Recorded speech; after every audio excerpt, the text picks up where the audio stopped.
Rain hit the streets of Chicago so hard it felt like the sky was falling. I held my daughter Maya's hand tight while we rushed toward the bus stop. My sneakers were soaked, and her little shoes made soft, splashing sounds as she tried to keep up. Her eyes were sleepy, and all I wanted was to get her home, warm and safe. Then it happened. Tires screamed against the wet road, followed by a loud crash that made my heart jump. I pulled Maya behind a parked car, holding her close while I peeked out. A black SUV spun into a narrow alley, smashing into the wall. Another car sped after it, then slowed, headlights sweeping over the dark entrance. For a moment, everything went silent. Then a man groaned from inside the alley. Every part of me shouted to run, to take my daughter home, to mind my own business, but my feet moved on their own. "Stay behind me, sweetheart," I whispered, even though my voice shook. The alley smelled like wet trash and gasoline. Streetlights barely reached this far, so the shadows felt thick around us. When my eyes adjusted, I saw him. A man lying beside the wrecked SUV, dressed in a suit that probably cost more than my rent, rain mixed with what looked like blood on his shirt. His leg was pinned under the crushed door, bent in a way that made my stomach twist. He lifted a trembling hand. "Please, don't hurt me. I can't walk," he begged in a deep voice with a strong Italian accent. His face was half in shadow, but his dark eyes were full of fear. Maya tugged my sleeve. "Mommy, the bad man is hurt," she whispered. "You always say we should help people who are hurt, even if they look scary." Before I could answer, headlights lit up the alley again. A car rolled past slowly like it was searching. The man's fear changed into panic. "They're coming back," he whispered. "Take my phone. Call Franco. Tell him where I am." His shaking hand pressed a phone into mine. I grabbed it, pulling Maya deeper into the shadows. My fingers shook as I scrolled to the contact he said. The phone rang twice before a rough voice answered in fast Italian. I spoke quickly, trying to keep my voice steady. When I gave our location, he went silent, then said he'd be there in minutes. At the alley entrance, the car finally drove off when a police siren sounded nearby. Only then did I realize how hard I was breathing. When I stepped out from hiding, the injured man stared at me. Something in his eyes softened. "You should have run," he said quietly. "Helping me puts you and your daughter in danger." Before I could respond, a black car screeched to a stop. 3 men in suits got out and hurried to him. They treated him like someone important, someone powerful, someone feared. They freed his leg and helped him into the car. As they lifted him, his expression changed. Fear disappeared. Pain hardened into authority. "Franco," he said, his voice calm and commanding, "ensure the woman and her daughter get home safely, and bring them to the estate tomorrow. I want to thank the person who saved Victor Costello's life tonight."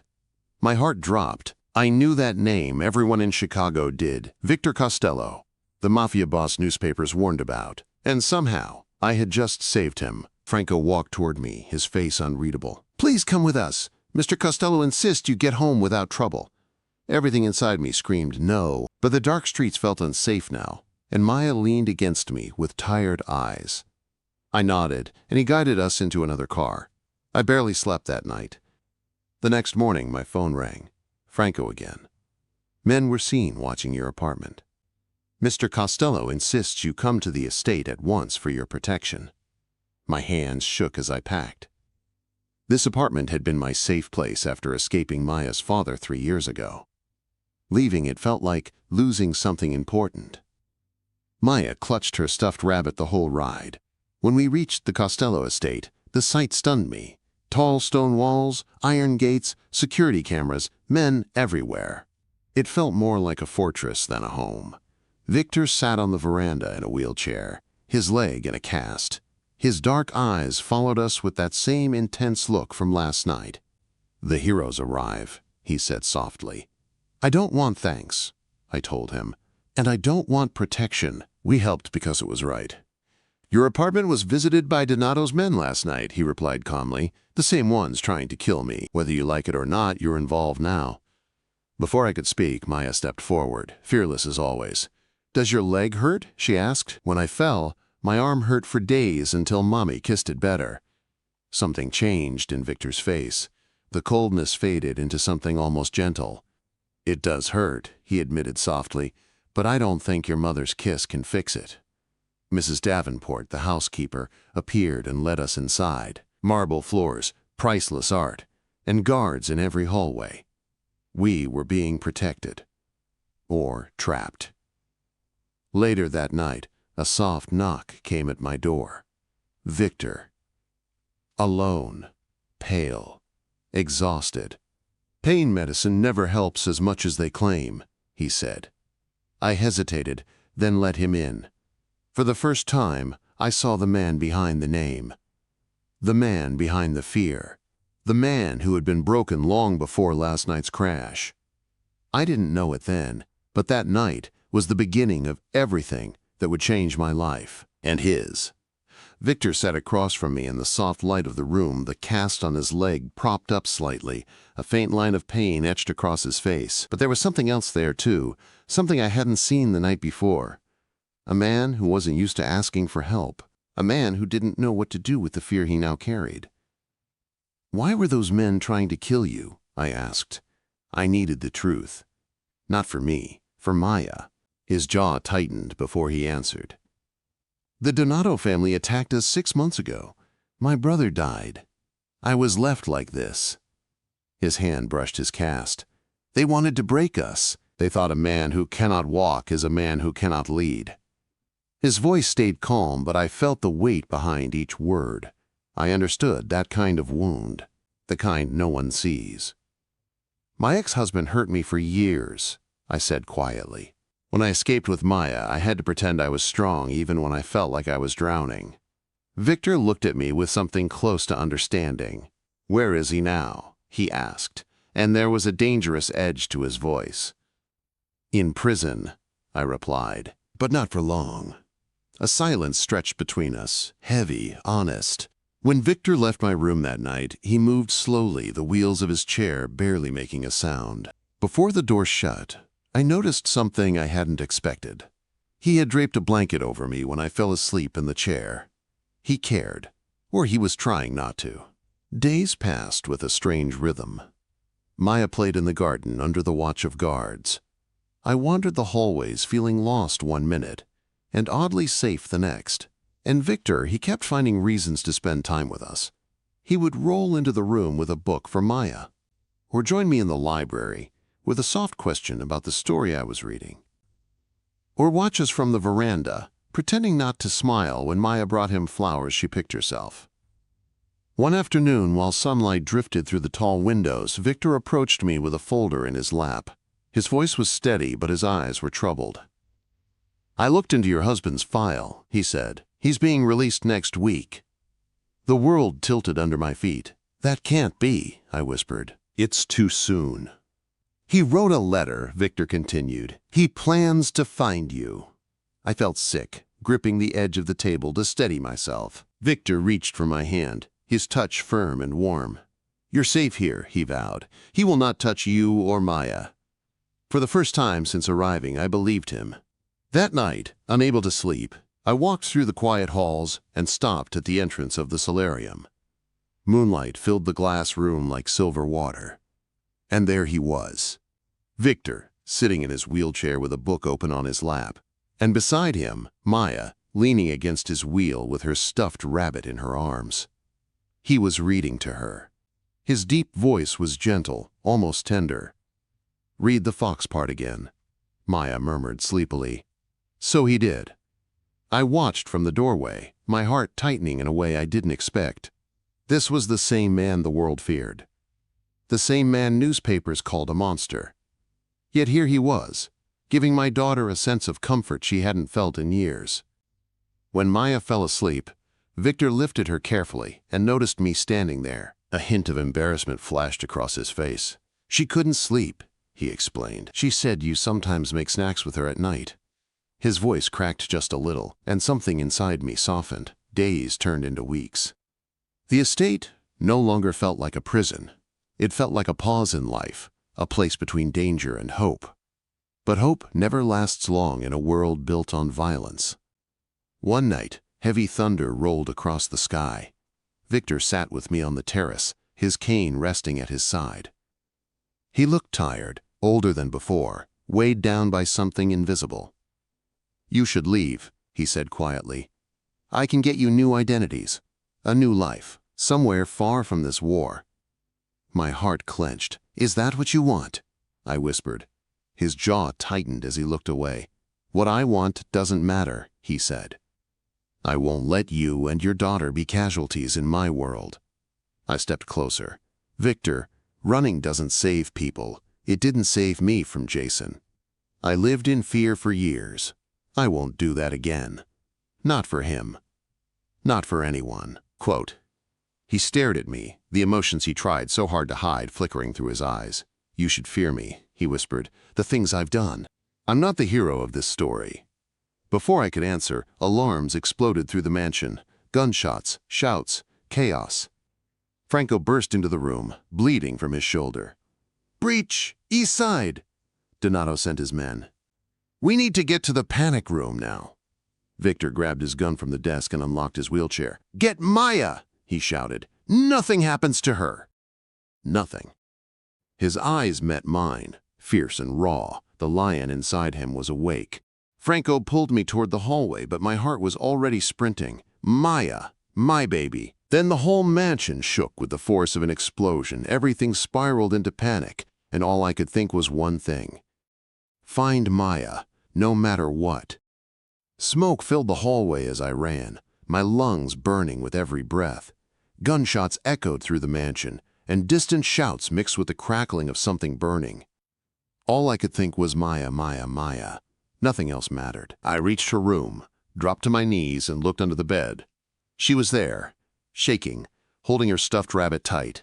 "Mommy," she whispered, crawling into my arms. "Are the bad men trying to hurt Mr. Victor again?" My heart felt like it was breaking, but I held her close and whispered, "I've got you. We're getting out of here." We slipped into the hallway, moving fast but quiet. Victor had shown me the path to the panic room. I just needed to reach the hidden elevator. We were almost there when heavy footsteps echoed behind us.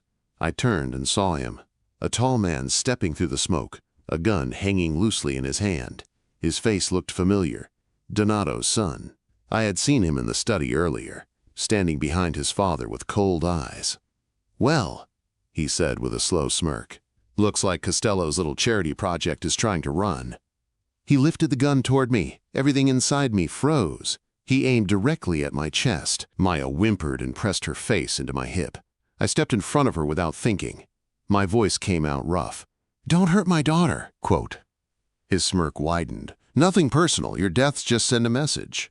He raised the weapon. I didn't think. I just moved. I slammed into him with everything I had.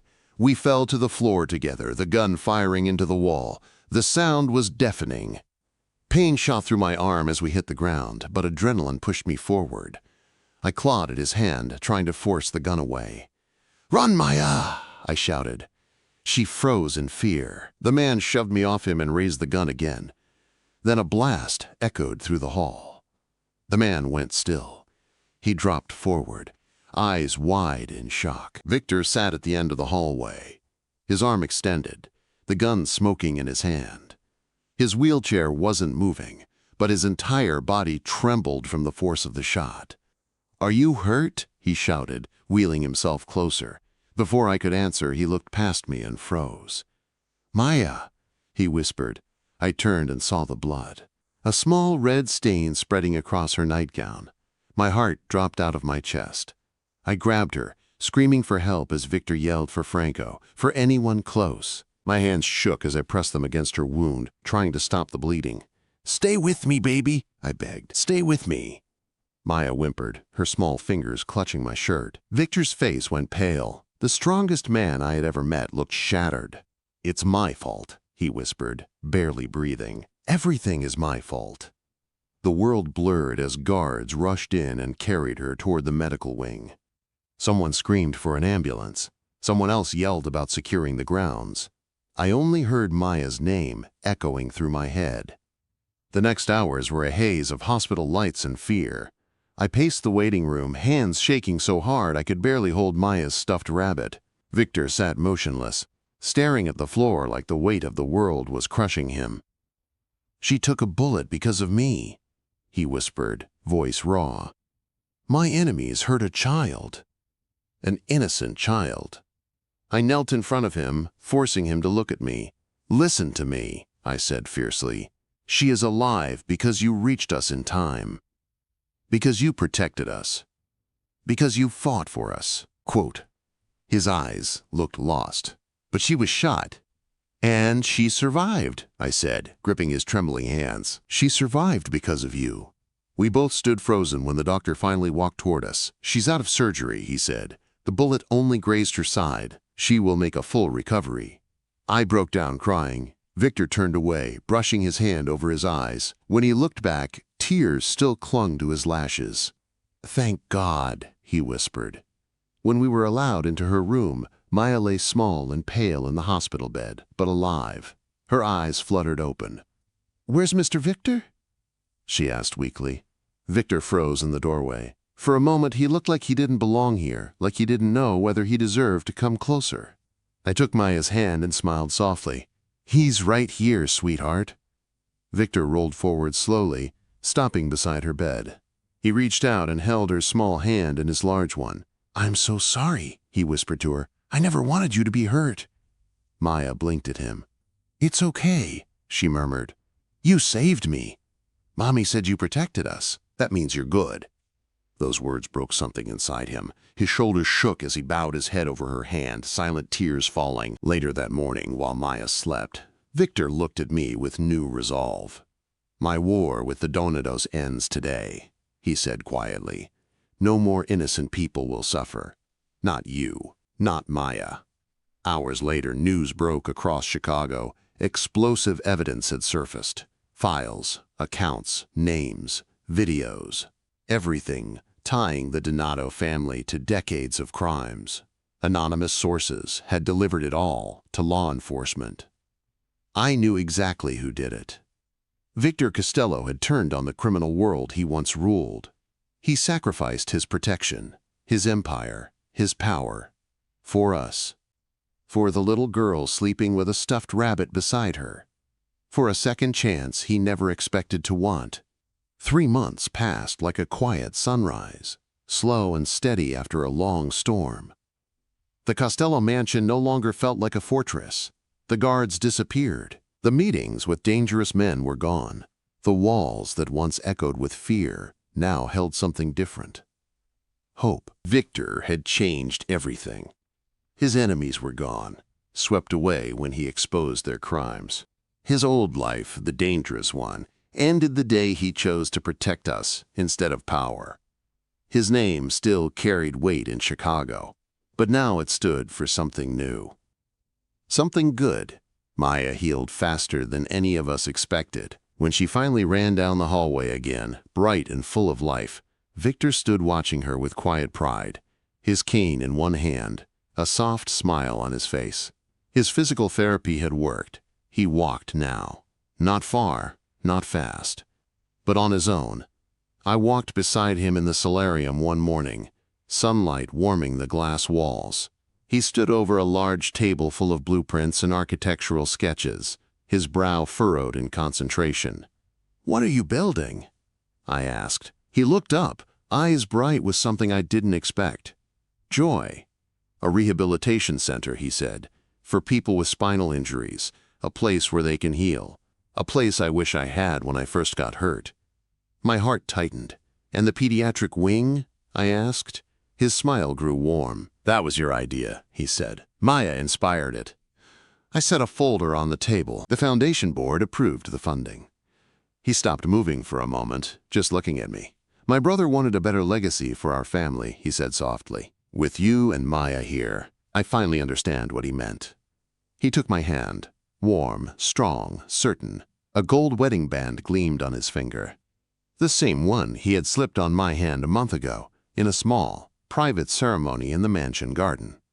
Maya had stood between us holding flowers and crying happy tears. She called him Mr. Victor for the first month. Then, verses.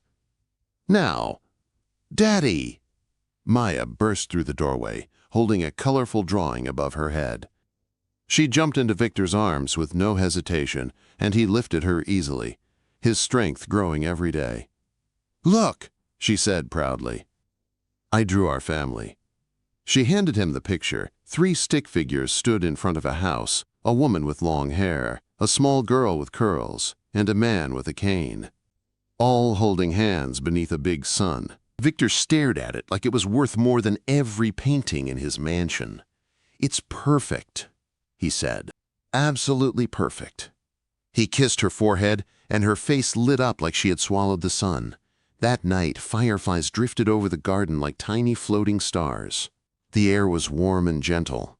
Maya chased the lights across the lawn while Victor stood beside me, leaning lightly on his cane. He slipped his arm around my waist. "When you found me in that alley," he said quietly, "I was a broken man. I thought my life was over." I looked up at him, remembering the fear in his eyes that night. The pain. The loneliness he tried so hard to hide.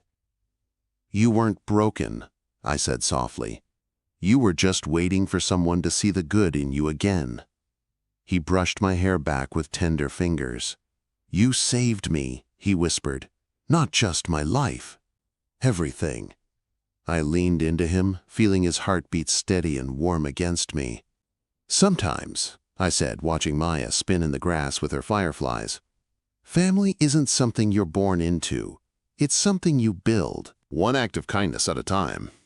Victor kissed the side of my head. "And I plan to spend the rest of my life making sure you both feel safe, loved, protected." His words wrapped around me like the warm evening air, soft, steady, and full of promise. In that moment, standing with the man I once feared and now loved, watching our daughter laugh under the glow of 1,000 tiny lights, I finally understood. The night I saved a Mafia boss was the night he saved us too. Our lives had changed forever, and this time, it was for the better.